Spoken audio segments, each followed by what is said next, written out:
Venezuelan President Hugo Chávez beat his opponent Enrique Capriles, giving him another 6 years in office. I'm Deborah Kahn, and I'm joined now by David Luhnow, who is the Bureau Chief of Latin America, joining us right now from Caracas, Venezuela. Okay, David, Chávez didn't only win this election, but he got a bigger than expected lead. How are Venezuelans reacting?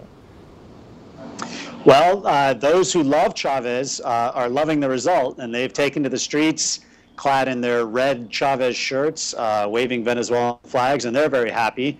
The 45% of the country that doesn't like Chavez is obviously very disappointed.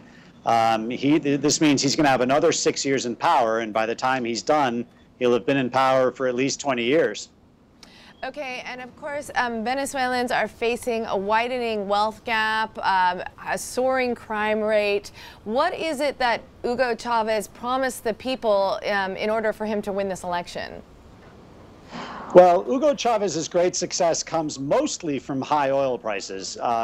When he took power, the average price for Venezuelan barrel of oil was about $10.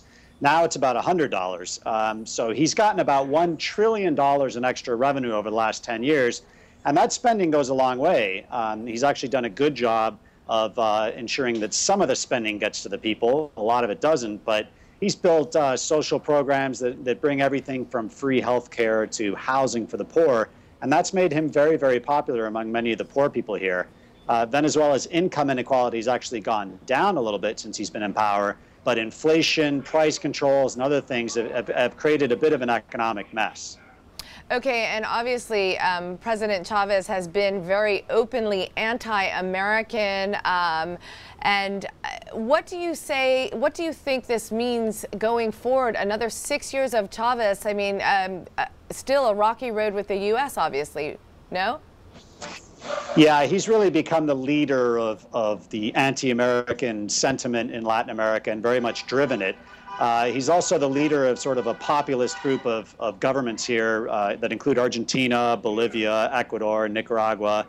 And he's going to continue to make a lot of noises about Washington, continue to ally himself with regimes like Iran's regime, with Russia, with Belarus, and other unfriendly countries to Washington. So his reelection is bad news for the U.S. Okay, and of course, he has suffered some health problems. I believe he was diagnosed with cancer a couple of years ago, seeking treatment in Cuba. How transparent has he been about the current state of his health? Well, that's the question that's on the minds of many people in Venezuela, and one that the government refuses to answer. Hugo Chávez's health is a state secret here. And really nobody knows if they were voting for Hugo Chávez or voting for a possible successor. He may still be sick with cancer, and if he dies within the first 4 years of his term, that means new elections again. So even though Enrique Capriles lost tonight, he may get another shot at an election sometime soon. Okay, thanks very much. David Luhnow joining us from Caracas, Venezuela. For that story and more, you can go to WSJ.com. We will be continually updating this story with more on News Hub out of New York. I'm Deborah Kahn for the Wall Street Journal Digital Network.